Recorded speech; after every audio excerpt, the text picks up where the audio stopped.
जी sir मैं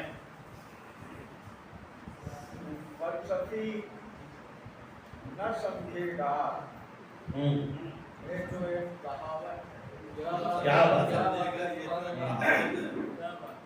फलसफी न समझेगा, ये तो एक कहावत है।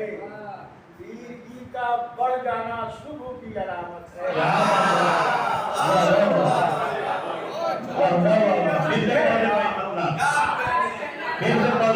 बहुत अच्छा है। ये तो एक कहावत है। वीरगी का बढ़ जाना शुभ की अलामत है।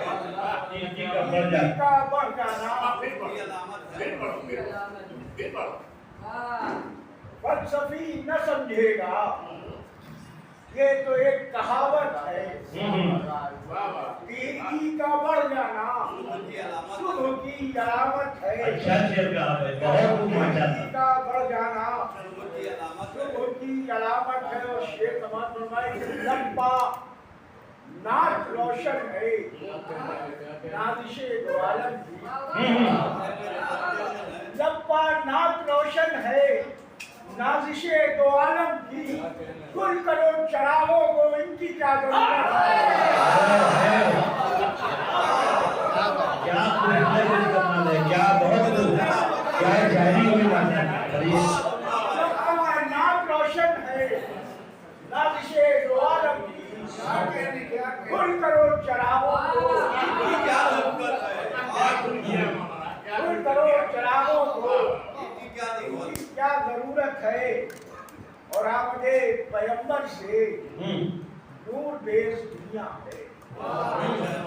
आपके पैगंबर से नूर बेस है दुनिया।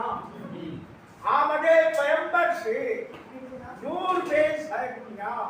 अर्श और फर्श दोनों में जलवाए रिसालत है। अर्श और फर्श दोनों में जलवाए रिसालत है। और ये भी शेर बतौर खास की नस्ल करने आया है संग लाख राहों को। नर्म करने आया है संग लाख राहों को। आमिना का शहजादा फख्रे आदमियत है। नर्म करने आया है संग लाख राहों को। आमिना का शहजादा फख्रे आदमियत है। आमिना का शहजादा फख्रे आदमियत है। और आखिरी दो शेर की दर्द जानता है, हर दिल शिकस्ता का।